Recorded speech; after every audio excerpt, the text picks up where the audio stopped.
Rita Castro les saluda. El Colegio de Periodistas y Profesionales en Ciencias de la Comunicación Colectiva de Costa Rica desarrolla el conversatorio Vacunación, Consentimiento Informado. Previo a iniciar con esta actividad, escucharemos un mensaje del presidente de la Junta Directiva, el señor Belisario Solano Solano.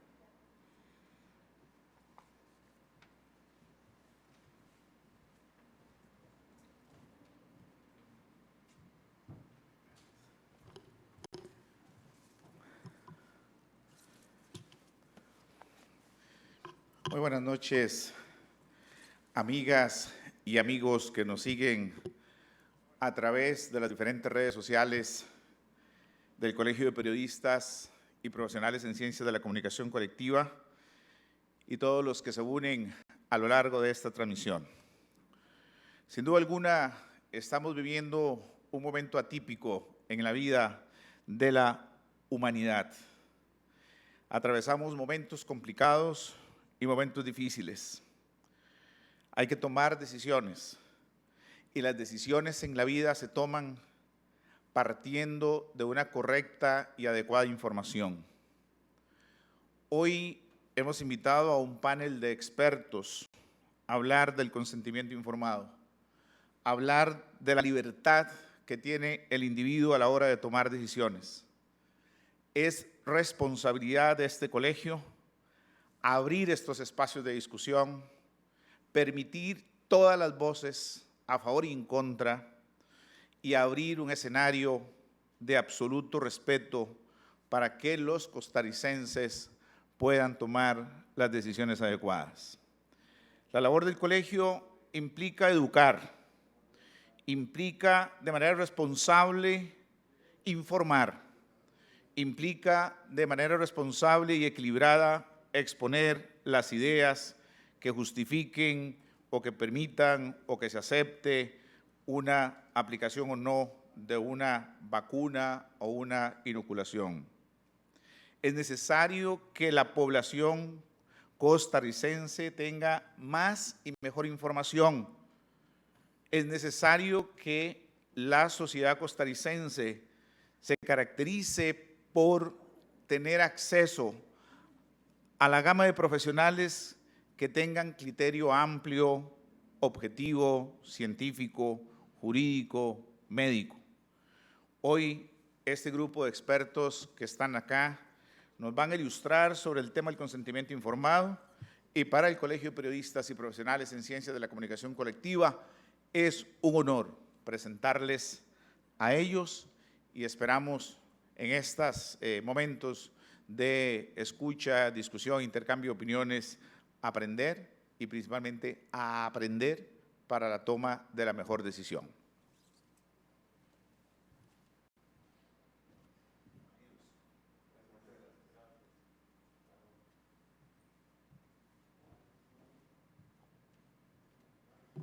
Muchas gracias, don Belisario, por sus palabras. A raíz de la situación que atraviesa el mundo con la pandemia y la lucha por combatir la enfermedad, se ha generado como resultado la aplicación de vacunas. Sin embargo, algunos no consideran que esta sea la solución al problema. El objetivo principal de esta noche es conocer los argumentos científicos y legales de la aplicación de dosis para evitar complicaciones por el COVID-19. Saludamos y le damos la bienvenida esta noche al moderador de la actividad, el periodista Alexis Rojas.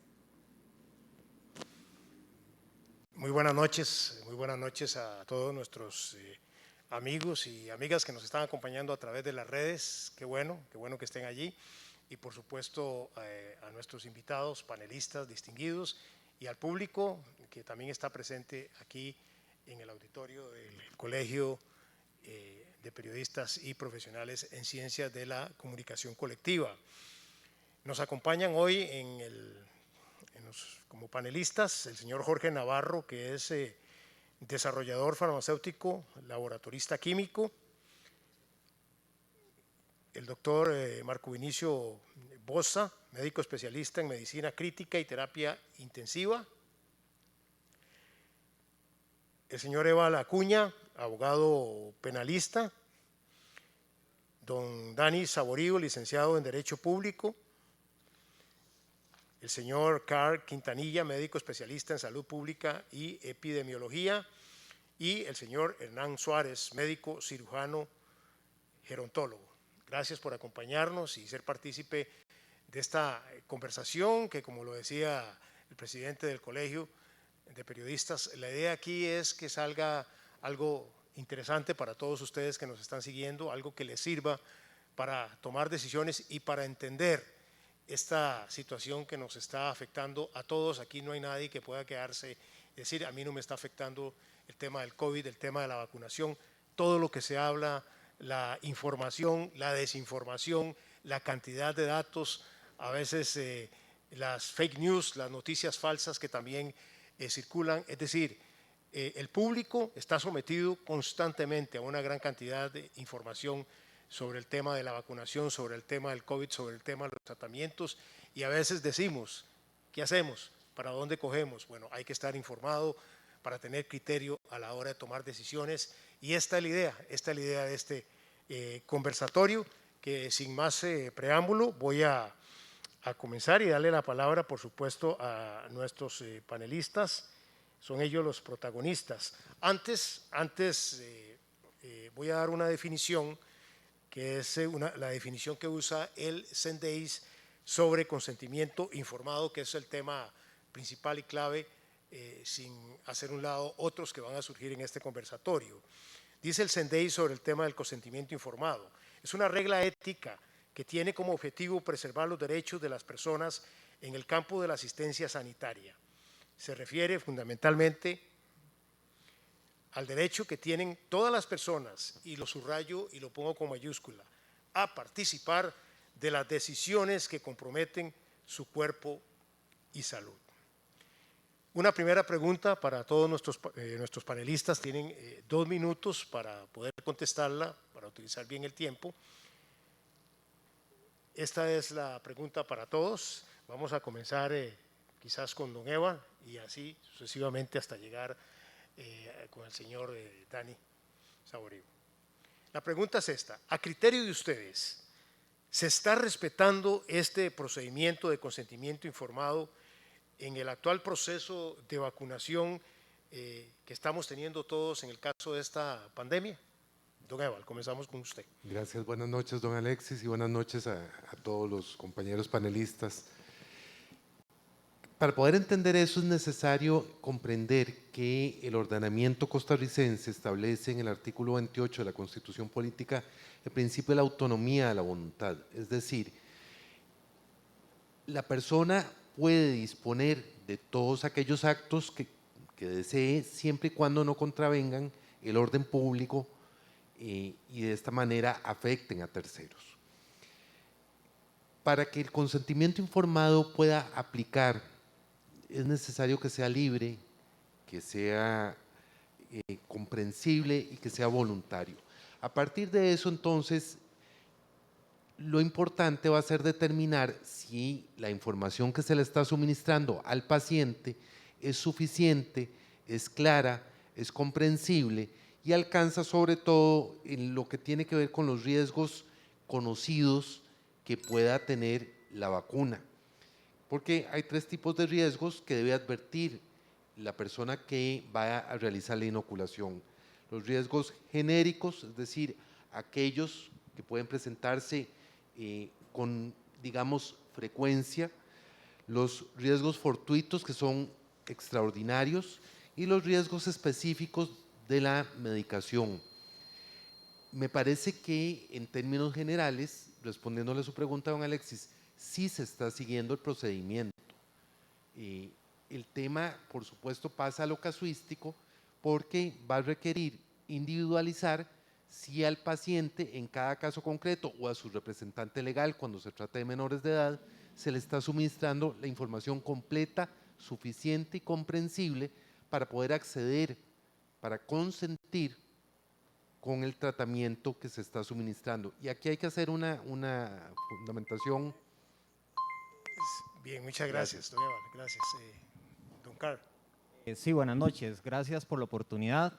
Y para mi concepto, consentimiento informado no se está respetando en lo absoluto en nuestro país.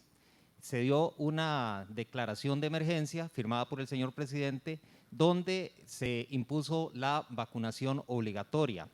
Vacunación obligatoria de una vacuna que en estos momentos está en la fase 3 de experimentación para lograr su registro, de una vacuna que no tenemos en Costa Rica ni siquiera registro sanitario, por lo cual podemos decir claramente y sin temor a equivocarnos que se está tratando de una experimentación masiva. El consentimiento informado viene a raíz de los juicios de Nuremberg en 1947 que se dieron para que no se volviera a repetir lo que se dio durante la Segunda Guerra Mundial, que fue experimentación y una gran experimentación médica en humanos. Recordemos al doctor Joseph Mengele. De hecho, desde la Segunda Guerra Mundial no se había dado una experimentación tan grande y muchos avances en la medicina desgraciadamente fueron a raíz de experimentación que se hizo obligatoriamente en muchas personas. Y ahora estamos en el siglo XXI nuevamente en esto, en una experimentación masiva donde estamos viendo un año después del inicio de la inoculación miles de efectos adversos, incluidas muertes que en páginas como VAERS de Estados Unidos o la Vigilancia Epidemiológica Europea no hay duda de que están sucediendo. Que lo querramos negar o que no lo veamos es otra cosa. Y en Costa Rica se ha basado en el artículo 9 del reglamento de la Caja Costarricense del consentimiento informado, donde dice que en una situación de emergencia se puede aplicar no hay necesidad de aplicar el consentimiento informado. Entonces nos basamos en esta declaración de emergencia para no aplicarlo. Doctor Bosa. Muchísimas gracias por la invitación. La relación médico-paciente debe fundamentarse en la confianza y en el respeto. Confianza y respeto que puede hacer que el paciente tome una decisión a partir de un acto de voluntad. El paciente puede decidir que quiere recibir absolutamente toda la información necesaria para poder tomar una resolución, para llegar a una decisión informada, entendida, explicada y firmada. El paciente puede tomar la decisión de que no necesita tanta información y solamente se basa en lo que el médico puede recomendarle o no. Mis pacientes con alguna frecuencia me dicen, doctor, ¿usted qué haría? El paciente puede definir dentro de su acto de autonomía que quiere ser el único que maneje la información y que incluso puede llegar a pedirle a la familia que no sepa cuál es su diagnóstico, o pedirle al médico que su familia no sepa cuál es su diagnóstico y su pronóstico. Y puede suceder también lo contrario, que el paciente diga, cuéntele solo a mi familia todos los detalles de mi padecimiento o de mi riesgo, a mí mejor no me cuente nada. Coincido plenamente, la autonomía es fundamental. Y para los actos de autonomía tenemos no solamente lo que está prescrito en la Ley General de Salud, sino también en la Ley 8239 de Derechos de los Pacientes y en el Código Civil en el artículo 46. Sin embargo, estos instrumentos determinan que cuando la salud de terceros, la salud pública, el bien común y otras leyes especiales están afectadas, la autonomía tiene límites y dentro de esta limitación está la potestad que se le da al ministerio de declarar obligatoria una vacunación específica. Jorge. Buenas noches. Respecto al consentimiento informado, es fácil de responder si se está respetando o no. Todas las personas que nos ven, que han sido vacunadas, les informaron claramente que el Ministerio de Salud de Israel envió una carta abierta a la FDA indicando que Pfizer le dijo que la efectividad de un 96%, pero los datos reales son de un 39%. Si no te lo informaron, no te informaron la razón de por qué existe la tercera dosis de refuerzo. Y el ministro Salas dijo que viene la cuarta. El consentimiento informado es algo que atañe a la dignidad humana. Tiene que ser pleno, informado, tiene que ser previo. Y no puede ser previo cuando nos han coaccionado a tomar un producto para no perder nuestros trabajos públicos o privados, donde más de un padre ha sufrido reacciones adversas y las seguirá sufriendo y se está alarmando porque van a vacunar a sus niños donde él está enfermo, en un sistema donde el consentimiento informado nos permitiría decir no.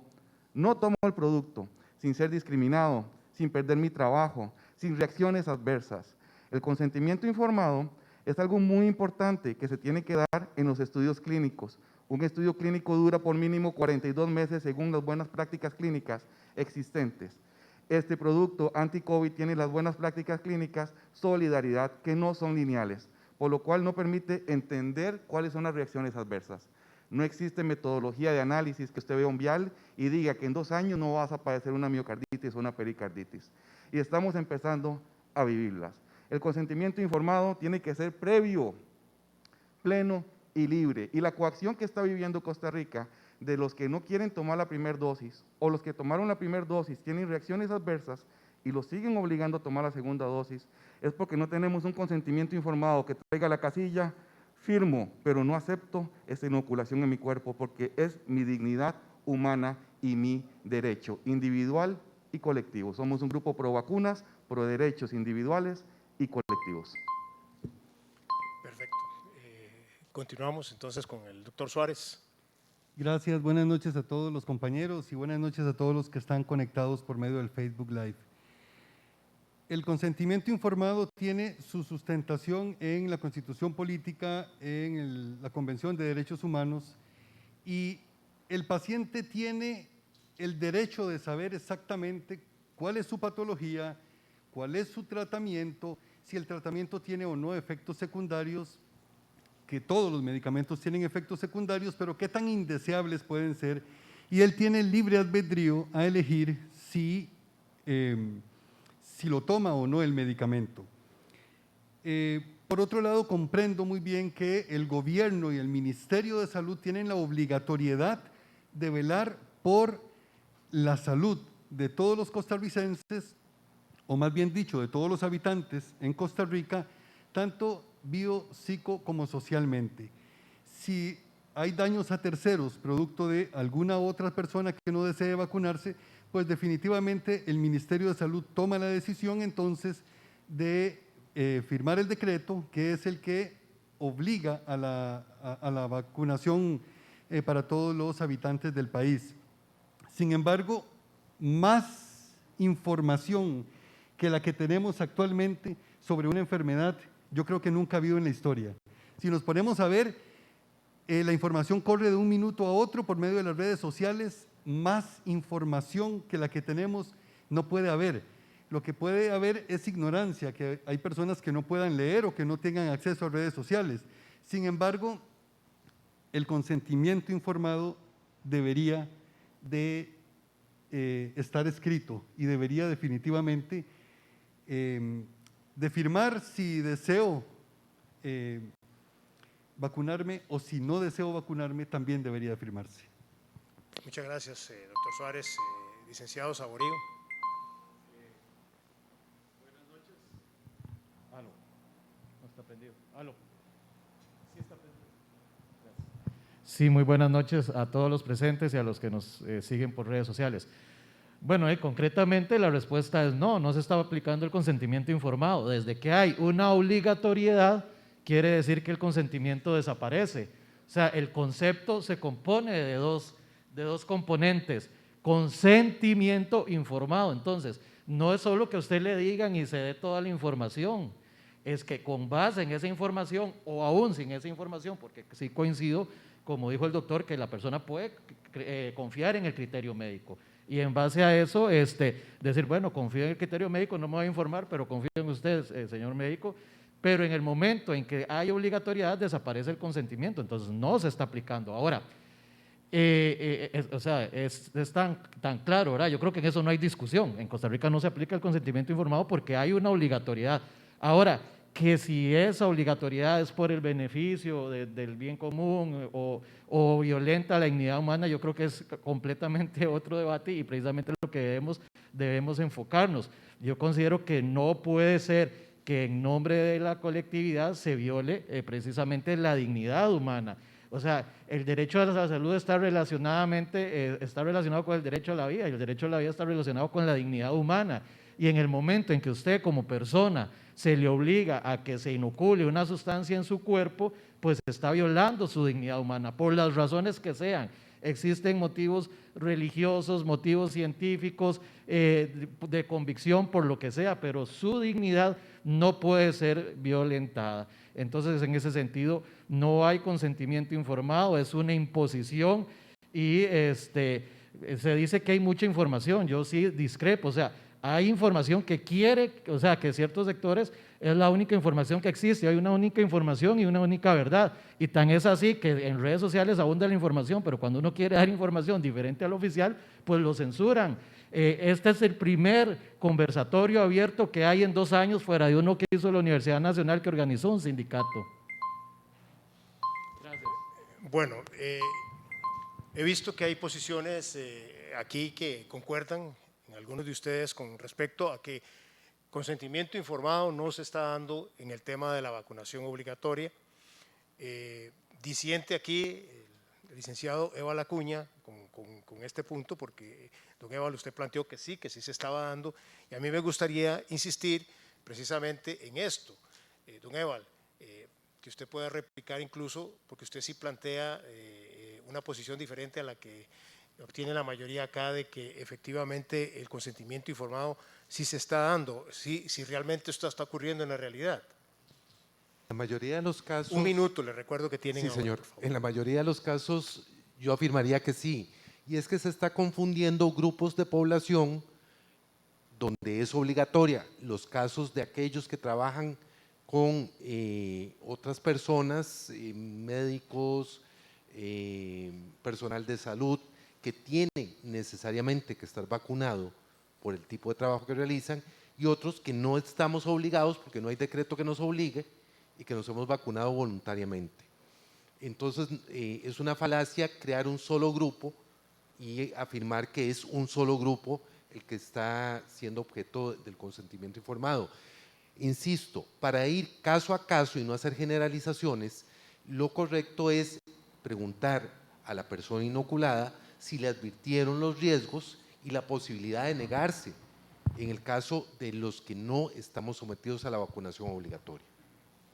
Perfecto, doctor Bosa, precisamente tomando en consideración lo que plantea don Ewald, y usted que ha estado o estuvo mucho tiempo con esta situación de la pandemia, incluso en primera línea, ¿cómo ve usted esto? ¿Realmente esto está ocurriendo ya en la realidad? Si yo llego a vacunarme, me hablan, me dicen, me muestran un documento, yo firmo, o simplemente le dan a uno una indicación de lo que va a ocurrir y eso se da por un consentimiento informado. Dentro del proceso de vacunación contra la COVID-19 no se está ofreciendo ningún tipo de documento, no hay en el sitio de vacunación ningún tipo de actividad docente o de actividad de concienciación en relación con el proceso de vacunación per se. La educación a la población se da por otros medios, se puede dar por cadenas de televisión, por la prensa precisamente con esa función de educación que tiene. Pero en un proceso de vacunación masiva, cuando usted tiene cientos de personas haciendo fila para recibir una vacuna, no es práctico, no es oportuno, no sería del todo correcto desde varias perspectivas empezar a dar conferencias en ese momento sabiendo que la población que tengo reunida es completamente heterogénea. Mi propósito es vacunar a la población, o el propósito es vacunarlo, y el hecho de que la persona esté ahí habla de que hay un acto de voluntad, hay una decisión. Perfecto, ese punto se lo consulto a don Jorge y posiblemente a los demás compañeros. ¿Usted está de acuerdo con eso, don Jorge? Que entonces, precisamente por la situación que estamos viviendo y por la gran cantidad de gente que llega, no se puede dar el consentimiento informado y entonces simplemente se da por un hecho que si yo estoy ahí es porque voluntariamente yo estoy ahí y sé las consecuencias que esto puede traer. No, el consentimiento informado es un único documento que tiene que encerrar cosas como las cláusulas de las reacciones adversas. El contrato de AstraZeneca firmado por el señor ministro Salas indica que van a defender a la farmacéutica si nos enfermamos. El contrato tiene que decir eso. Pueden hacer uno, que en el gran tiempo que hicieron campañas En una hora nos hubieran dicho quién asume la responsabilidad de las reacciones adversas. Explicarnos qué son los estudios clínicos Solidaridad que rompieron el esquema lineal. Son los únicos estudios que se han usado que no son lineales, donde también tengan que atestiguar la efectividad que reportó Israel desde su Ministerio de Salud del 39%, donde deban de indicar que Pfizer dijo el 26 de octubre a la FDA que el riesgo en niños para miocarditis es real, pero que lo dicen cuántos serían afectados en 5 años. Eso es un consentimiento informado, no es una capacitación a la población, es un dato técnico-científico que da ciertos parámetros como reacciones adversas, responsabilidades, efectividad y seguridad real. Bueno, perfecto. Creo que, bueno, podría ser esta hora que vamos a tener aquí, que se nos está yendo muy rápido, podría ser solo el consentimiento informado, pero la idea del conversatorio era también abordar otros temas y entonces vamos a saltar precisamente a otros para no quedarnos solamente con el tema del consentimiento informado que ya hemos planteado acá. Por ejemplo, al señor Quintanilla, le consulto. ¿La obligatoriedad de la vacuna está bien o atenta contra el derecho del costarricense de decidir qué inyectarse en su cuerpo? La obligatoriedad de la vacuna para nada está bien. Se ha hecho a rajatabla sin medir las consecuencias que puede tener en determinada persona. Tan a rajatabla se ha hecho que una persona puede tener en su expediente clínico, en el EDUS, una contraindicación plenamente firmada, documentando que tiene contraindicación para inocularse estas sustancias, que el patrono igual lo puede llevar a un proceso administrativo aunque haya una contraindicación ya descrita. Entonces, para nada se ha llevado de una forma adecuada. Está atentando contra las diferentes reacciones que pueda tener una persona individual y ese ha sido el problema. Ahora, si estuviéramos hablando de una sustancia, de una vacuna, que la definición de vacuna es de una sustancia, bueno, la definición antigua de vacuna era sustancia que genera inmunidad. Inmunidad significa protección total y que no se va a enfermar uno. Esta sustancia tiene, para el caso de Omicron, apenas una generación de inmunidad de un 30%. Entonces, eso de decir que es una epidemia de no vacunados es una falacia total. Les recuerdo a todos nuestros amigos y amigas que nos están siguiendo por redes que pueden hacer sus comentarios y sus preguntas. Quizás, si el tiempo nos permite, podemos abordar algunas de estas preguntas que ustedes desde las redes nos van a dar aquí para todos los panelistas. Le hago la misma consulta al licenciado Saborido sobre la obligatoriedad de la vacuna. Sí, sí, aló. Gracias. Lo tiene apagado, no sé. No, está prendido, yo creo, perfecto. Pero bueno. No, igual, o sea, yo creo que es el mismo punto. Desde el momento en que es obligatoria, pues no hay consentimiento. Ahora, si bien es cierto, hay un decreto, por ejemplo, que ya establece la obligatoriedad en todo el sector público y hay toda una discusión si en el sector privado o no, ¿verdad? Si es delegable la facultad de la comisión de si puede delegar o no la facultad de establecer la obligatoriedad en otros sectores. Lo cierto es que precisamente la realidad es que a las personas que no se están vacunando, aunque no hay ninguna obligatoriedad, es el otro punto, se les está excluyendo de la sociedad. Entonces, o sea, digamos, don Eduardo dice, y es cierto, o sea, no todo el mundo está obligado, pero entonces hay una presión social de que usted no puede entrar a tal lugar. Ya los padres de familia no van a poder entrar a las escuelas a recoger o a dejar a sus niños, aunque no tengan una obligación legal de vacunarse. Efectivamente, no son empleados públicos, su patrono en el sector privado no los obliga a vacunarse, pero resulta que ya no pueden entrar a dejar a sus hijos a las escuelas o no pueden ir a ver a un paciente enfermo al hospital. Entonces, hay medios de coerción, que es otra gran discusión. O sea, si no siendo obligatorio, pueden haber medios coercitivos como los que se están aplicando, donde ya tenemos ciudadanos de diferentes categorías. Están los vacunados, que aunque igual pueden transmitir el virus, aunque un papel diga que no está enfermo, anda en todo lado, pero bueno, ya seguimos en el otro bloque por el tiempo. Bueno, al doctor Suárez, el doctor Suárez es importante manifestar que él es gerontólogo y también me gustaría conocer el caso de esa población que quizás Muchas veces hablamos más de los adolescentes y de los niños, que es válido, que está muy bien también, pero a esta población adulta mayor la dejamos de un lado. ¿Qué está ocurriendo? ¿Qué está viendo usted en las consultas con respecto a este tema de la vacunación obligatoria? Gracias, don Alexis, y gracias por tocar ese tema porque la población adulta mayor es muy importante. Y lo que hablamos en medicina basada en evidencia, lo que se ve en la consulta todo el tiempo, es a la persona preguntar, doctor, ¿qué hago? ¿Qué me aconseja usted? ¿Me vacuno o no me vacuno? Y la pregunta, es el común denominador de la mayoría de las personas adultas mayores. Igual, la motivación es para que se vacunen porque de una u otra forma hemos visto que han bajado las tasas de internamientos, de camas, de utilización de camas de UCI, ha bajado mucho la mortalidad, pues por supuesto que se vacunen. Pero ¿qué pasa con aquella persona que tiene Alzheimer, tiene Parkinson, que tiene un problema cognitivo severo y que no puede opinar? Ahí es donde entran los familiares y los familiares vuelven a cuestionarse lo mismo. ¿Qué hago, doctor? ¿Lo vacuno o no lo vacuno? Y ese es un tema del diario vivir en la medicina basada en evidencias, donde hay que aconsejarle al paciente que, bueno, pues dando las estadísticas que nos refleja el Ministerio de Salud y la Caja, pues creo que es importante que se vacunen. Perfecto.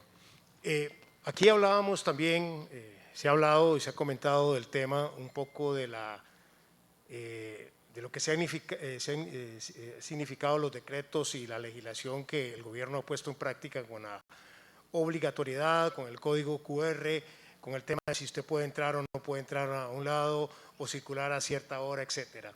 Yo quería plantearle desde el punto de vista legal, está bien lo que se ha hecho a nivel de legislación, de alguna forma nos han coartado la libertad en aras de la salud pública. Si eso está bien, si usted lo valora, que se han tomado las medidas legales pertinentes, o si en aras de esta pandemia que estamos viviendo se pueden permitir algunas situaciones que a veces los ciudadanos no nos gustan y estamos conformes. Me parece que como tesis de principio hay que indicar que en función de la colectividad hay ciertas restricciones que son admisibles. Y ahí entra el tema de proporcionalidad. Lo que me parece que ha sido incorrecto es la ausencia de criterios técnicos que permitan justificar horas digamos, de restricción vehicular, zonas geográficas en las que es permitido el tránsito y zonas geográficas en las que no. Ha faltado evidencia en ese sentido técnica que justifique los criterios, y me parece que ahí ha estado la gran falencia. Pero desde el punto de vista, por lo menos constitucional, la Sala Constitucional ha sostenido que sí son legítimas esas restricciones, en el tanto están en procura del bien de la colectividad, sin que haya entrado todavía un planteamiento sobre la ausencia de criterios técnicos para justificar esas medidas. Perfecto. ¿Hay otro tema aquí? Quisiera que el doctor Boza se refiriera a esto y vamos a ver si algunos de los panelistas también pueden hacerlo, que es otro tema que se está viviendo. Usted, doctor, le pregunto a usted porque usted ha tenido la experiencia, ha estado dentro de las salas de emergencia, sabe lo que ocurre allí. Muchas veces nosotros estamos afuera leyendo las noticias, pero no estamos ahí adentro, usted sí. Es el tema que están sufriendo algún sector de los servidores de salud, sobre todo de la Caja Costarricense del Seguro Social, que por una u otra razón no quieren vacunarse, pero que el patrón, la Caja en este caso, les exige esa vacunación, incluso bajo riesgo de que puedan perder sus empleos y otros derechos laborales. ¿Cómo lo entiende usted y cómo lo califica? ¿Cómo califica esta situación que se está viviendo? Por lo menos en el sector público dentro de la Caja, se ha identificado áreas que son de mayor riesgo para diferentes patologías. Entonces, por ejemplo, el perfil del médico, de la enfermera, del auxiliar, del asistente de pacientes que trabaja en cuidados intensivos es muy diferente al perfil laboral de otro profesional o colaborador que puede trabajar en sala de operaciones o en la sala de medicina nuclear o en el departamento de emergencias, etcétera, etcétera, etcétera. Entonces, desde una perspectiva de protección, se ha definido que hay un esquema de vacunación obligatorio para los diferentes departamentos de acuerdo al riesgo que se ha percibido estadísticamente a lo largo del tiempo para cada sector hospitalario. Por ejemplo, para el personal de cuidados intensivos es obligatorio estar al día con las vacunas contra la influenza, contra el neumococo, contra la varicela, contra la hepatitis y otras más. De modo que lo que observamos es que se identifica riesgo y se pide que haya vacunación. Doctor Quintanilla, me gustaría también que se refiriera al tema. Sí, señor, gracias. Bueno, a nivel institucional, primero, la Caja ha tenido una acción asistencial que es digna de felicitar. Yo como trabajador de la Caja estoy orgulloso en ese sentido. Sin embargo, no se ha respetado esto que usted está mencionando. No se ha valorado cada caso individual de las personas que por diferentes motivos no se pueden inocular de esta sustancia y se ha hecho toda la coerción debida y todas las amenazas debidas. No lo quería decir, pero ya que, como dicen los futbolistas, me ponen la bola picando, esa persona que tiene una contraindicación en el EDUS por una reacción alérgica severa a la vacuna de la influenza previa H1N1 soy yo. En el 2018 y en el 2019 tuve una reacción alérgica severa, moderada a severa a esta vacunación. Presenté a su debido tiempo la objeción para esta vacunación y a pesar de que en medicina laboral me dieron el visto bueno para exonerarme de la inoculación, aún así se me montó un proceso administrativo al que tengo que hacer frente el 17 de febrero, a pesar de tener una contraindicación avalada por medicina laboral. Gracias, doctor, que el tiempo se nos va volando. Vamos a brincar aquí a otro tema. Vuelvo a insistir, cada tema que ustedes manejan sería para un programa, pero no podemos abordarlos totalmente. Por eso tenemos que ir agotando aquí algunos temas que tenemos que me parecen que son claves e importantes y que pueden ser luz para la población. Voy a preguntar a don Jorge Navarro, don Jorge que es desarrollador, farmacéutico y empresario y que ha estado muy de cerca con esto. Y es un tema que me gustaría que también se refirieran otros. El tema de la vacunación infantil, que es una de las más sensibles y que la estamos viviendo ya en este momento en nuestro país. Hemos leído en otros países lo que ha ocurrido, lo que ha pasado. Ha habido posiciones a favor, posiciones en contra. Mi pregunta es la siguiente: ¿la vacunación infantil es un riesgo o una esperanza? Don Jorge. Es un gran riesgo. Y lo voy a explicar con datos, para que no hable Jorge Navarro. Hay 3 tipos de estudios que se hacen para determinar la calidad de un medicamento: de calidad, de estabilidad y estudios clínicos. Tenemos un documento del 26 de octubre que indica que produce miocarditis y pericarditis, y Pfizer dice que hasta dentro de 5 años se da cuenta cuál es la gravedad, o sea, si al tercer año empiezan a morir súbitamente los niños. El segundo estudio es el de estabilidad. Tengo en mi posición el certificado de análisis del lote pediátrico que ingresó esta semana. ¿Sabían, señores, que vence en marzo? Eso no tiene un estudio de estabilidad porque el reglamento técnico centroamericano no admite productos de menos de 6 meses. Ahora, el tercer aspecto, la calidad. Pues averigüé y no se analizó en el Laboratorio Nacional de la IAFA. Y en la caja dicen que hicieron un análisis documental. Esto es muy peligroso. Doctor Bosa, me gustaría también que usted se refiriera a este tema. Don Alexis, soy médico de adultos y tengo que confesarle que la revisión de temas pediátricos no lo contemplé.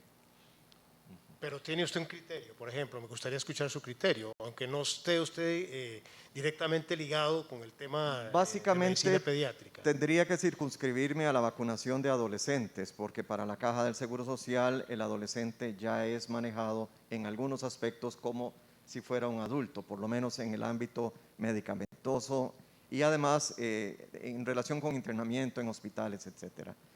Lo que hemos observado es que efectivamente ha habido una buena respuesta dentro de las comunidades. Muchos adolescentes han querido vacunarse, ellos mismos han pedido que por favor los vacunen, de modo que hay cierto tipo de información que les ha estado llegando que los hace pensar en que podría ser conveniente la vacunación. Los estudios clínicos de las vacunas, por lo menos en relación con COVID-19, no necesariamente tienen que durar 42 meses. FDA lo que pide es por lo menos un seguimiento de 2 meses. Y de acuerdo a eso, entonces, tenemos que tener presente que no necesariamente se debe interpretar algo como inseguro porque no cumple los criterios de otras vacunas. Don Dani, me gustaría que usted se refiriera precisamente a estos dos últimos aspectos que dijo el doctor, del tiempo, que es importante y que no necesariamente si no se cumple ese tiempo la vacuna es insegura, o la inyección que se está poniendo. No sé si ustedes están de acuerdo en llamarle vacuna o inyección, ahí lo podemos preguntar ahora luego. Sí, bueno, en el corto tiempo yo creo que sí es una responsabilidad la inoculación en niños. Vamos a ver, es claro que la inoculación de los niños tiene una autorización de emergencia. Ella fue dada el 29 de octubre del 2021 por la FDA. Eso quiere decir, y si ustedes entran a la página de la FDA, la misma FDA dice que una autorización de emergencia es cuando el producto no ha cumplido todos los estudios para que sea aprobado. Entonces, no ha sido aprobado, o sea, eso es contundente y así lo dice la FDA. Entonces, si es una autorización de emergencia, la misma FDA ha dicho que para dar la autorización de emergencia de un medicamento es porque por la situación sanitaria, porque está muriendo mucha gente, etcétera, se justifica. Pero si vamos a los datos en niños, el índice de mortalidad de los niños es menos del 1%, o sea, es un 0.03% aproximadamente. O sea, la pandemia no está afectando a los niños de 5 a 11 años. Entonces, es una irresponsabilidad que con estudios tan cortos de 2 meses, que no sabemos a largo plazo, estemos inoculando a los niños. Cuando los estudios previos, y lástima que se me está acabando el tiempo, después puedo ampliar, los estudios previos de la tecnología ARN mensajero habían demostrado que más bien presenta serios probabilidad de que den enfermedades amplificadas por anticuerpos, los famosos AED, y eso está completamente verificado y puedo más adelante dar los datos de los estudios. Perfecto, muchas gracias, licenciado Saborío. Vamos a ir aquí a otro tema que de alguna forma ustedes han visto que los temas que hemos estado tratando pues van ligados todos. Aquí, aunque son diferentes temas, tienen un hilo conductor que tienen que ver con derechos, con si se está haciendo bien, si no se está haciendo bien, si son efectivas o no efectivas las vacunas. Don Ewald, a la luz de los derechos que asisten a los costarricenses, y esta pregunta va para todos, ¿cómo analizan ustedes el manejo que están dando las autoridades, nuestras autoridades de salud, al tema de la vacunación? Básicamente, desde la perspectiva legal, el manejo ha sido siguiendo la lógica de un estado de urgencia médico que justifica aprobar vacunación en periodo de prueba. En esa línea, me parece que ha sido adecuado. A la par, se han realizado un montón de restricciones que han sido justificadas sobre el interés de la mayoría para evitar complicaciones o una mayor propagación de la enfermedad. Sin embargo, yo sí critico la ausencia de criterios técnicos que justifiquen o expliquen cómo se han impuesto esas restricciones. Entonces, en esa lógica sería la respuesta. ¿Qué es lo que cuestiona, perdón, don? La ausencia de criterios técnicos que nos expliquen por qué las restricciones. ¿Cómo cuáles, por ejemplo, así muy rápidamente? Restricción vehicular, el COVID sale de 10 de la noche a 6 de la mañana, está fuera de circulación o está en circulación, zonas geográficas, al principio el tema de las playas, recuerdo que cuesta encontrarle la lógica, y actualmente los temas de restricción, por ejemplo, se nos habla de un pico de Omicron y sin embargo se alivianan las restricciones en el transporte público. Hay contradicciones que cuesta entender. ¿Cómo lo ve usted, doctor Quintanilla, estas propuestas que está haciendo o esta exposición que hace don Ewald sobre el tema de los criterios técnicos, que no está muy de acuerdo con los criterios que ha seguido el gobierno en esta materia?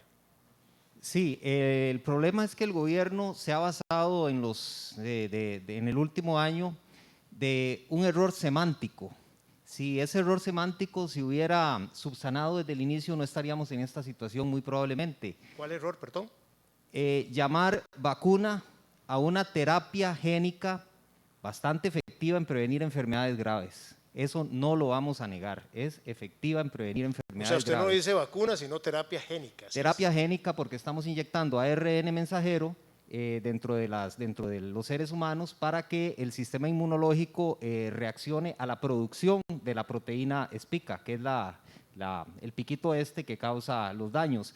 Entonces, ¿qué ha sucedido? Si desde el inicio, a nivel mundial, no estoy hablando de Costa Rica, a nivel mundial hubiéramos dicho, no hay vacuna, hay una terapia génica para prevenir enfermedades graves, síganse cuidando porque no hay vacuna, no estaríamos en esto. ¿Qué sucede? Y si hubiéramos dado esta terapia génica a las poblaciones de riesgo, nada más a las poblaciones de riesgo, de las poblaciones que no son de riesgo, haber continuado con las medidas de higiene, con el deporte, que se cerraron parques, se cerraron plazas, en ningún momento, aquí me lo va a constatar el doctor Bosa, el principal riesgo, voy a terminar esta idea, el principal factor de riesgo para tener complicaciones es el sobrepeso. En estos 2 años no he visto una sola campaña de parte de la Caja ni del Ministerio de Salud para decirle a las personas con sobrepeso, tienen 2 años para bajar de peso y así no se van a enfermar gravemente. Ese es el problema. Nos confiamos de una vacuna, entre comillas, y entonces la gente se confió y pasa lo que está sucediendo en estos momentos.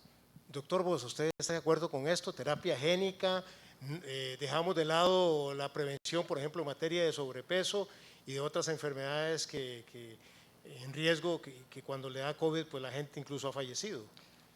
En diciembre del año 20 aproximadamente, cuando teníamos 9 meses de pandemia, el primer caso fue en marzo del 20, la gente se estaba lavando las manos, estaba manteniendo la distancia corporal, estaban utilizando ya la mascarilla y a pesar de eso teníamos números que estaban saturando gigantescamente los hospitales.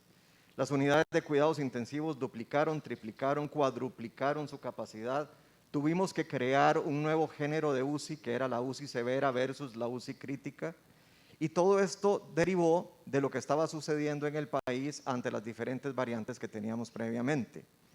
A partir del momento en que se empieza la vacunación masiva en Costa Rica, sobre todo empezando con los pacientes geriátricos, gerontológicos, vimos cómo empezó a modificarse el patrón de enfermedad en Costa Rica y para finales del año 21 teníamos la misma situación, gente lavándose las manos, gente manteniendo la distancia corporal, pero completamente diferente la situación hospitalaria. Para nosotros eso fue un éxito en la medida que se tomó y al igual que el doctor, pienso que factores de riesgo no han sido abordados adecuadamente en otros aspectos. Doctor Suárez, ahora que el doctor Bosa toca el tema geriátrico, que usted es especialista en esto, perdón, el tema de los adultos mayores, más bien sí, geriátrico, ¿cuál ha sido su experiencia? ¿Realmente ha funcionado en ellos o no ha funcionado? ¿Realmente la vacuna ha venido a hacer un alivio para esta población o ha habido situaciones incluso de reacciones adversas que ni siquiera se han informado? Don Alexis, gracias. Sí, claro que hay reacciones adversas. Es que crear un medicamento perfecto es imposible para el ser humano. Pero como hemos visto y como concuerdo con el doctor Bosa, por supuesto, en el 2020, al día de hoy, los cambios que se han dado con la mortalidad, con la saturación de atención primaria, de los EVAIS, de las clínicas, de los hospitales, las camas de UCI que han bajado, aunque de la semana pasada ahora tenemos ya 80 pacientes, ha aumentado en 8 pacientes aproximadamente, pero ha disminuido mucho la mortalidad de la persona adulta mayor. Y no solamente de la persona adulta mayor, sino la mortalidad que ustedes ven que ya no se está muriendo la gente como fallecía antes. Yo creo que las medidas han sido adecuadas y seguiré insistiendo desde mi posición el uso de la mascarilla de una forma adecuada, el lavado de manos, el distanciamiento social, creo que va a ser el pilar fundamental para que podamos vencer esta pandemia. Muy bien. Licenciado Saborío, también la misma pregunta que habíamos hecho desde un principio a la luz de estos derechos que asisten a los costarricenses. ¿Cómo analiza usted ese manejo que han dado las autoridades de salud al tema de vacunación? Sí, Yo creo que aquí el tema es que ha sido prueba y error, o sea, esa es la realidad y nos agarró por sorpresa a la humanidad, pero eso nos hace volver al mismo punto. Entonces, ¿debería ser obligatoria o no? Porque estamos hablando de consentimiento informado y el consentimiento informado tiene que ver con la obligatoriedad. Entonces, si es prueba y error, debe ser obligatorio. Ahí considero que no debe ser obligatorio. O sea, yo creo que los números hablan, o sea, desde un inicio de la pandemia al día de hoy, porque nos dicen que el año pasado habían miles de muertos y que ya hoy no, al día de hoy sigue siendo un 2%, eso es lo que arrojan los datos. Si vemos el reporte epidemiólogo del día de hoy y sacamos la cantidad de personas infectadas y los muertos, sigue siendo un 2%, que fue casi el que se presentó al inicio de la pandemia. Y si lo analizamos en grupos de edades, efectivamente, o sea, afectaba más a adultos mayores, personas con ciertos riesgos, pero por ejemplo la mayoría de la población se infectaba y pasaba el virus sin la mayor complicación, ¿verdad? Entonces hay que analizar números, porque yo veo que a veces somos muy románticos en la información, pero los números dicen otra cosa a la realidad. Bueno, ya casi se nos ha ido agotando el tiempo, ¿verdad? Prácticamente son las 8 de la noche. Tenemos algunas preguntas también que pronto me harán llegar acá los compañeros que están trabajando acá con el tema de las redes. Yo tengo una consulta acá también para todos ustedes, para el grupo. Es difícil dar recetas, sobre todo hablando del COVID. Analizando la información y los datos fidedignos y científicos que han surgido, no las falsas noticias ni las especulaciones, ni todos estos rollos extraños de misterio que envuelven la pandemia, ¿cuál es el mejor camino para enfrentar el COVID? Voy a comenzar ahora con el doctor Bosa. El mejor camino para enfrentar el COVID es disminuir la circulación del virus en la comunidad. Y eso se hace a través de las medidas de prevención y de la educación. La gente tiene que seguirse lavando las manos, manteniendo la distancia corporal, usando correctamente la mascarilla y aparte de esto mantener actitudes de sentido común, como no asistir a su trabajo o actividades habituales si está con calentura o con síntomas respiratorios o incluso con síntomas digestivos, porque COVID también tiene posibilidad de producirlos. La vacunación ha sido un elemento más, pero la vacunación no resuelve el problema público de COVID-19. La vacunación puede ser considerada un elemento que ha surgido, pero no lo es todo. Sin embargo, sí tenemos elementos clínicos para afirmar que a pesar de los diferentes números que puedan arrojar o no los diferentes estudios, sí hay una variante importante en la conducta clínica de la enfermedad en el país. Jorge. Sí, la mejor manera de superar esta crisis es usando la ciencia y la verdad.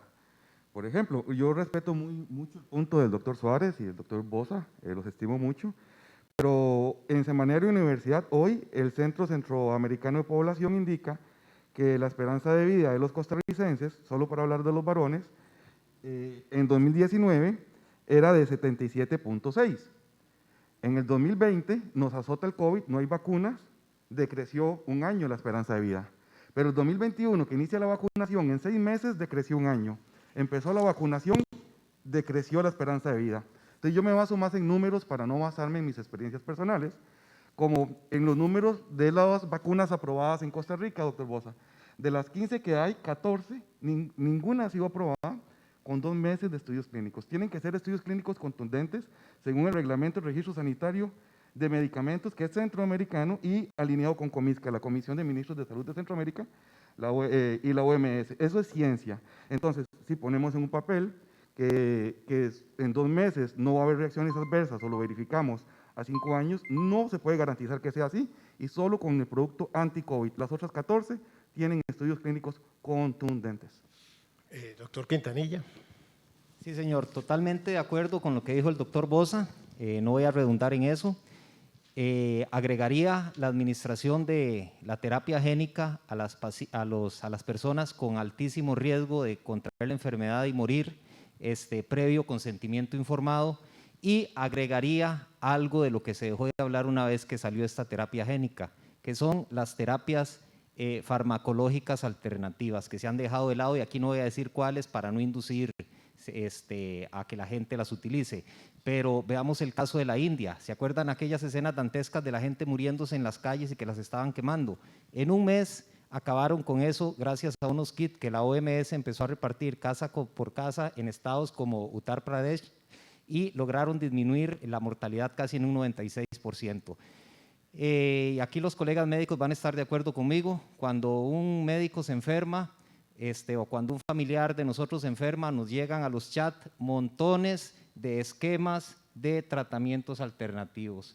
Y todos los médicos los seguimos y cuando nuestros familiares se enferman, damos estos tratamientos. ¿Por qué a la gente la mandamos a la casa con acetaminofén, dextrometorfano y las ingresamos cuando ya no están saturando bien?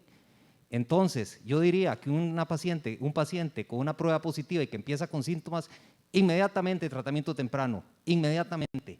Está demostrado, hay numerosos estudios clínicos en prestigiosas revistas, hay metaanálisis que han demostrado la seguridad e inocuidad de muchos de estos medicamentos que tienen más de 40 años de uso seguro. ¿Por qué no se han utilizado a nivel mundial y se le ha dado prioridad a las vacunas? Queda en el aire la pregunta. Doctor Suárez. Estoy totalmente de acuerdo con los compañeros. Sin embargo, ¿cómo acabamos con esto? Ya tenemos muchos meses de estar viendo exactamente lo que es malo y lo que es bueno. ¿Por qué se hace una fiesta clandestina? Porque es prohibida. ¿Qué pasa después de una fiesta clandestina? Aumentan los casos. ¿Qué pasa cuando se hacen grandes aglomeraciones de personas para un concierto? Aumentan los casos. Tenemos que hacer lo que es bueno y dejar de hacer lo que está mal. Eso es así de sencillo. Tenemos que continuar con la buena costumbre que se tiene que quedar ya inculcada en la población del uso de la mascarilla, del distanciamiento social y en efecto, la vacuna probablemente no va a evitar que a usted se pueda infectar con COVID, pero sí puede minimizar mucho los riesgos para que usted no llegue a utilizar una cama UCI, que yo creo que nadie queremos llegar a una cama UCI. Y yo creo profundamente que la vacunación también nos va a ayudar muchísimo a no llegar a los hospitales y a no saturarlos. Bueno, yo quería, por la misma línea, pero se las voy a cambiar un poco a los dos especialistas en Derecho, tanto a don Eval como a don Dani, que si ustedes están viendo vacíos legales que de alguna forma están contribuyendo a que esta pandemia siga o esta pandemia nos siga afectando, si hay derechos que se están allí brincando las autoridades, si hay recetas legales, por así decirlo, que ustedes están planteando que hace falta que apliquen las autoridades de salud para que se respeten los derechos de todos los costarricenses. Don Eval. Gracias. Yo creo que sí, que ha hecho falta mayor criterio jurídico, sobre todo porque el único recurso básicamente con el que se cuenta la Sala Constitucional y la mayoría de los planteamientos que se han hecho ante la Sala han sido de carácter genérico y con una enorme carga emocional. Ha faltado, no es mi área de trabajo, pero ha faltado que colegas que se dediquen al derecho constitucional afinen el lápiz para poder, de alguna manera, a través de la jurisprudencia de la Sala Constitucional, establecer mecanismos de corrección a las actuaciones del Poder Ejecutivo. Excelente. Dani.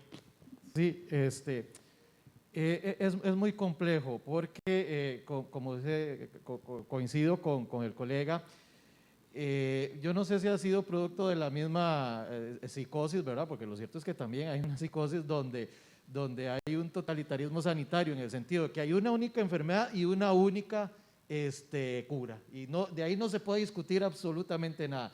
Y cuando hemos ido precisamente a los tribunales, a veces a tratar de enfrentar esta conducta del gobierno que consideramos muchas veces arbitraria, pues ha sido muy difícil. En realidad se rechazan los argumentos por formalismos, ¿verdad? O sea, hemos visto la Sala Constitucional rechazar amparos por formalismos que en otros casos los pasaba por alto, igual en la vía contenciosa.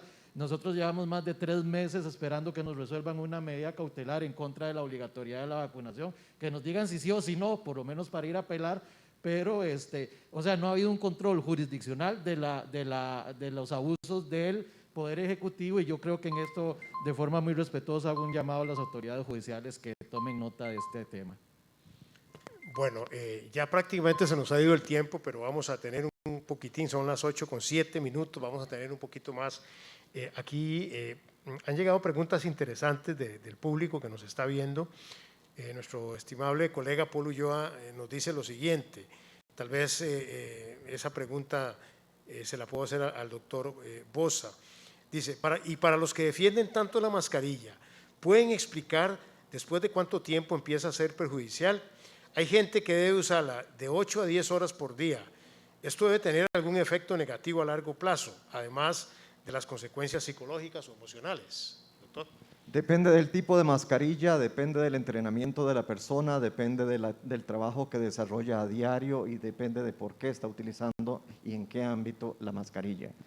Una mascarilla quirúrgica de alta calidad del tipo N95 o las quirúrgicas de 3 a 4, 5 capas perfectamente pueden proteger al profesional, y ya no estamos hablando solo de COVID-19, estamos hablando de profesionales que tienen que trabajar en ámbitos de alta contaminación o de alta antisepsia y asepsia. Desde esa perspectiva, entonces, pensar que un cirujano de corazón o un cirujano experto en trasplante de hígado, una cirugía que puede durar incluso 20, 24 horas o más, ¿va a tener algún impacto sobre su salud? Pues claro que sí. Precisamente hay cambios de mascarilla durante el transcurso del acto, hay rotación de profesionales para que también tengan la oportunidad de descansar, etcétera. Una mascarilla, si tiene el material inapropiado, puede conducir efectivamente a niveles inferiores de oxigenación y algún grado de retención de CO2. Una mascarilla que es utilizada en una actividad deportiva se moja y no permite respirar bien. Una mascarilla que se usa correctamente en el ámbito correcto durante un tiempo correcto es una mascarilla que protege tanto al que la usa como a los que están a su alrededor. Gracias, doctor. Nada más hago una corrección acá. Confundí Paula con Paul. Estimable colega, es Paula Ulloa Gómez quien nos hacía la pregunta. Perdone, Paula. A ver, tal vez esta para don Jorge, de Rocío Villalobos. Don Jorge, ¿se hacen responsables las farmacéuticas de los efectos secundarios cuando las vacunas no tengan la distinción de uso de emergencia? El contrato de AstraZeneca Costa Rica indica lo contrario, es una anormalidad. Dice que el gobierno reconoce que van a haber reacciones adversas que van a ir surgiendo y que se compromete a defender a la farmacéutica contra las muertes, enfermedades y daños hasta económicos, como que si supieran que una vacuna puede causar un daño económico, me deja mucha duda. El contrato de Pfizer Colombia, que el viceministro Pedro González admitió el 11 de noviembre en NS11, que tiene las mismas cláusulas, indica que nos las van a seguir aplicando, aunque las reacciones adversas sean mortales. Entonces, según los contratos y lo que hemos visto, ¿verdad? Van a ir surgiendo reacciones adversas y nos los van a seguir aplicando, y el gobierno se comprometió entregando la soberanía nacional, firmado por el señor Daniel Salas, el contrato de AstraZeneca, y confirmado por el viceministro de Salud, Pedro González, el 11 de noviembre. Entonces, señores, no hay manera de saber las reacciones adversas a largo plazo cuando se hace una formulación. El mínimo científico son 42 meses. La SAGE, que es la parte política de la ONU, lo dijo el 31 de diciembre, que es una vacuna política, hablando en sus términos, y que están haciendo cambios, pero los cambios de la ciencia no pueden ser adecuados por la política. Muy bien, gracias, Jorge. Jonathan Solís, esta consulta se la voy a hacer a don Eval, porque creo que don Dani ya algo se refirió a esto. Vamos a ver, aquí, don Jonathan nos dice, don Eval, ¿con quién está consultando la gente de la Sala Constitucional en casos como este? Porque la Corte Internacional de los Derechos Humanos ya dio su fallo, que no debe ser obligatoria, y ellos no lo siguen, lo que es extremadamente sospechoso, ya que no lo hicieron así con el matrimonio igualitario o con el aborto preventivo, pero sí con este. La Sala Constitucional se apoya en una unidad médico-legal que tiene el organismo de investigación judicial que le suministra información, además de que tiene un equipo enorme de letrados que asisten a los magistrados. Sobre esa base es que va resolviendo los casos en admisibilidad o en el fondo. En el caso particular, no conozco que exista todavía una sentencia de la Corte Interamericana de Derechos Humanos que se refiera a esto específicamente de la vacunación por COVID. ¿Podría variar lo que dice la Sala Constitucional si hubiese un fallo? Yo tampoco lo he visto, lo conozco, de la Corte Interamericana de Derechos Humanos. ¿Podría perfectamente? En mi opinión no, pero tendría que tenerlo en consideración a la hora de resolver. Ok, perfecto. Vamos a ver, aquí tengo otra consulta. Esta es para el doctor Suárez. Hay varias aquí. Gabriela Zamora Sauma, doctor Suárez, nos pregunta, para los doctores que confían en la vacunación, ¿cómo explican que el 66% de los enfermos con COVID en UCI tienen 2 y 3 vacunas? Gracias, Gabriela, por su pregunta. En realidad, como decíamos ahora, la vacunación no nos va a garantizar definitivamente que el virus no nos ataque. La diferencia está en que el virus puede ser menos letal. Sí podemos tener COVID, claro que sí. Sin embargo, hay que ver las morbilidades del paciente, qué otras patologías tiene el paciente. Si es un paciente que está compensado de su diabetes, compensado de su hipertensión arterial, si es que tiene algún otro problema autoinmunitario. Es que hay que individualizarlos, no solamente son los números. Tenemos que ver la conceptualización de cada paciente porque, en efecto, hay muertes y no está al 2%, sino que en diciembre el Ministerio de Salud nos dice que es de un 0.02%. Entonces, definitivamente tenemos que individualizarlo. Si estamos compensados de todas nuestras patologías, si tenemos una calidad de vida, si nos cuidamos, sería muy probable que podamos llegar a UCI, ¿por qué no? Pero tal vez no morir por el COVID. Bueno, tengo aquí 2 últimas consultas porque ya el tiempo se nos está yendo. Quizás a don Dani nos puede ayudar con esta. A ver, dice Manu Zoom, dice, a ver, ¿cómo fue Costa Rica, país tercermundista, el único país en el mundo que entre noviembre y diciembre venció el COVID? ¿Por qué Estados Unidos, Alemania, Francia, etcétera, países del primer mundo no lo hicieron?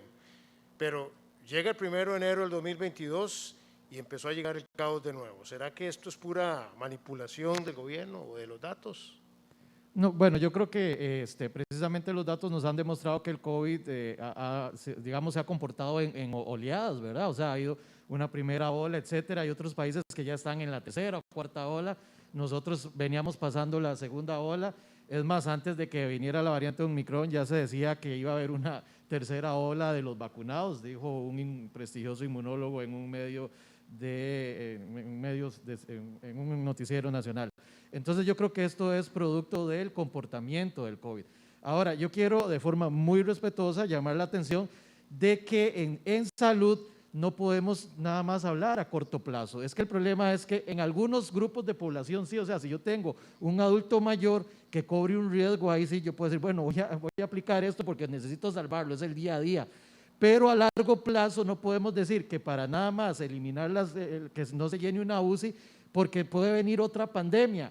Ya tenemos el último año solo en jugadores de la FIFA se incrementaron las muertes súbitas 5 veces más del promedio de todos los años anteriores. Y precisamente algo que se está advirtiendo son los problemas de miocarditis y pericarditis, que precisamente los estudios previos en animales habían demostrado que cuando se usaba tecnología ARN mensajero en un animal se vacunaba y 6 meses después se le sometía al virus, se presentaban este tipo de patologías. Entonces, por pensar que ahorita vamos a descongestionar las UCIs, o sea, no podemos de forma irresponsable echarnos a la suerte que en el futuro vamos a tener otra pandemia de efectos secundarios. Muy bien, don Dani, gracias. Vamos con una última consulta que se la voy a hacer al doctor Bosa y luego vamos a tener 1 minuto cada uno para un cierre. Ana Marcela Acuña nos dice, ¿en qué caso da la caja la excepción de vacunación? ¿En qué caso da la caja la excepción de vacunación? Básicamente hay varias razones por las cuales una persona pueda ser diagnosticada como alguien que no debe recibir la vacuna. La razón más frecuentemente expresada, como decía el colega, es la presencia de alergias a diferentes productos. Las vacunas tienen una serie de componentes químicos que le dan ciertas características químicas que se consideran óptimas para ese tipo de producto, entre ellos el polietilenglicol y otras grasas más, que pueden producir reacciones alérgicas en diferentes personas. Se ha sabido de personas que tienen alergias a estos productos en cosméticos, en productos alimentarios, en diferentes, a otras vacunas, como está mencionando el doctor, y como consecuencia se evalúa qué tanto riesgo puede haber tenido esa persona para decidir no vacunarla. El criterio que se ha utilizado más frecuentemente es cuando se ha utilizado algún producto o alguna vacuna previamente y ha tenido un shock anafiláctico. Cuando hay esto, ya sea que el paciente lo refiera o que está documentado en su EDUS, se puede tener una actitud más prudente y eximir a esa persona en particular de la vacunación. Muchas gracias. Bien, ya hemos concluido entonces con el tema de preguntas y vamos a darles ahora un minuto a cada uno para que hagan un cierre de lo que ustedes consideren más importante en este conversatorio que hemos tenido. Empezamos con don Eval y así sucesivamente. Gracias. Primero agradecer al Colegio de Periodistas y Profesionales en Ciencias de la Comunicación Colectiva la invitación, agradecer la oportunidad de conversar con diferentes perspectivas sobre un tema que sin duda es complejo, y finalmente yo indicaría que desde la perspectiva jurídica tenemos que hacer un reconocimiento de que normalmente el derecho va detrás de la realidad, y entonces al ir detrás de la realidad es precisamente la evidencia científica la que nos va a ir indicando cuáles deben ser las correcciones a nivel jurídico que se puedan ir realizando. No podemos pretender que el derecho anticipe la realidad. La forma normal de desarrollo del derecho es que el fenómeno social ocurre y luego el derecho da la solución. Y en esa perspectiva quiero llamar la atención. Doctor Quintanilla. Bueno, de parte del Movimiento Bicentenario Pro Vacuna y Pro Derechos Humanos, darle las gracias por la oportunidad. Creemos que este es un hito histórico, dado que es el primer conversatorio de este tipo que se está dando en Costa Rica, y esperemos que no sea el último, que ya se abran las puertas para debatir como debe ser. La ciencia y el debate se deben imponer, valga la redundancia, a las imposiciones totalitarias que se han querido hacer en este país. Un mensaje a la población en general: síganse cuidando, la pandemia no ha terminado para nada, síganse cuidando, si están vacunados, cuídense todavía más, y cuando vayan a vacunar a sus hijos, exijan al profesional que los va a vacunar o que les recomienda la vacunación, que les explique qué contiene la vacuna, si hay efectos o no a largo, mediano o corto plazo, y quién se va a hacer responsable de esos efectos. Eso va a condicionar al gobierno a que autorice el consentimiento informado, que realmente es una defecio que no se haga consentimiento informado con una sustancia en fase 3 de experimentación. Y a las autoridades que analicen estilos de vida saludables, tratamiento temprano, y sobre todo que la población se haga responsable también de su estado de salud. Doctor Bosa. Muchísimas gracias. Doctor, me quitó usted todas las palabras, por Dios, no me dejó nada.